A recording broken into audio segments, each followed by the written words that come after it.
ఉగ్రవాదాన్ని ఎగదోస్తున్న పాక్ తుర్కీతో కలిసి భారత్ పై ఒక వ్యూహాన్ని అమలు చేయాలని ప్రయత్నిస్తోంది. కానీ పాక్ వ్యూహాన్ని పసిగట్టిన భారత్ దాన్ని కొంత మార్చి పాక్ పైనే ప్రయోగించింది. పక్కా ప్లాన్ తో పాక్ పై దాడులు చేసి దాయాదిని చావు దెబ్బ కొట్టింది భారత్.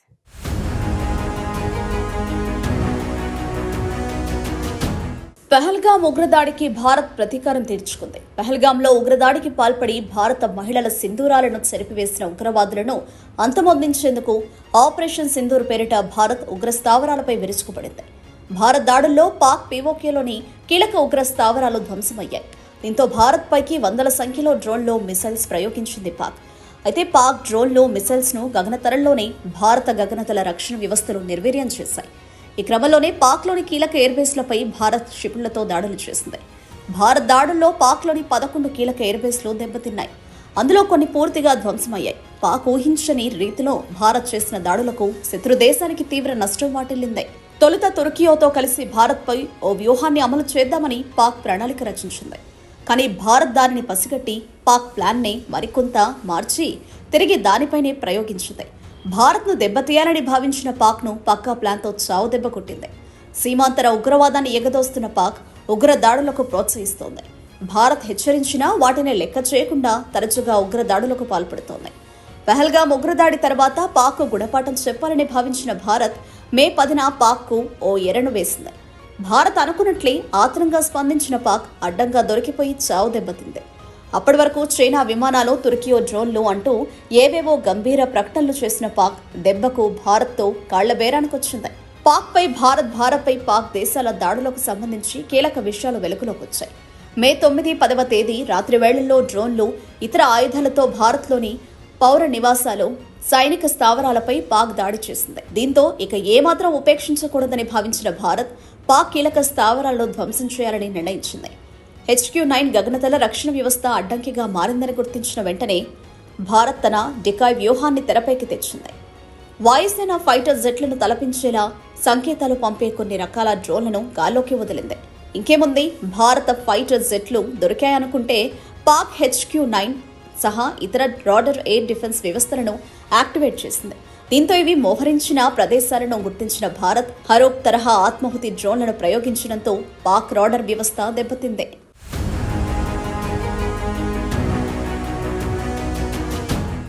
పశ్చిమ నైరుతి కమాండ్ల నుంచి ఫైటర్ జెట్లు BrahMos, SCALP, Crystal Maze, Rampage వంటి వాటిని పాక్పై భారత్ ప్రయోగించింది.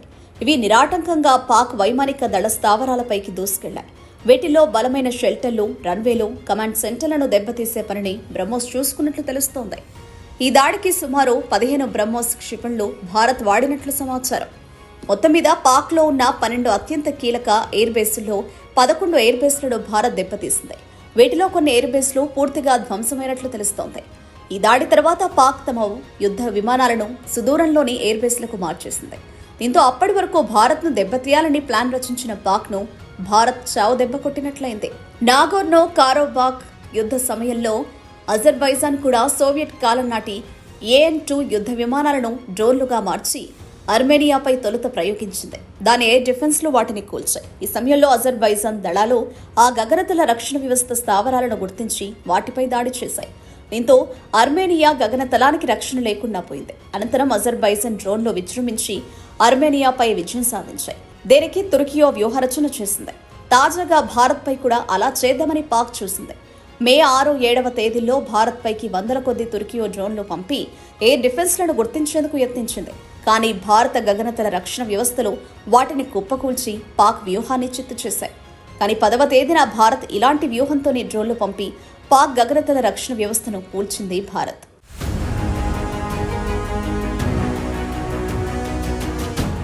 పాక్ ఎయిర్ బేస్లపై దాడులు చేసేందుకు భారత్ క్రిస్టల్ మేజ్ క్షిపణులను కూడా ప్రయోగించింది.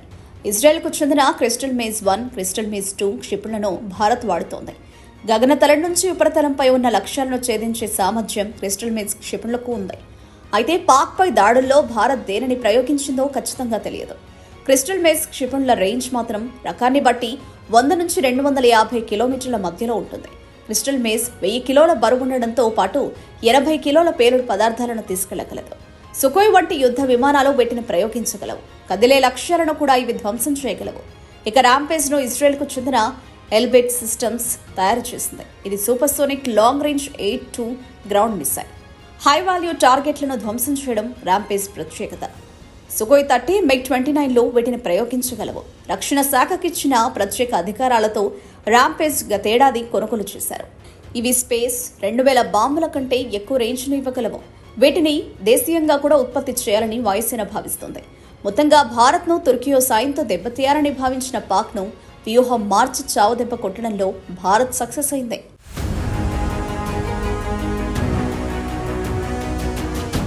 పహల్గామ్ ఉగ్రదాడిలో పాక్ చెందిన ఉగ్ర సంస్థల హస్తం ఉండడంతో దాయాదికి గుణపాఠం చెప్పాలని భావించిన భారత్ ఆపరేషన్ సింధూర్ తో శత్రు దేశాన్ని దెబ్బకు దెబ్బతీసింది.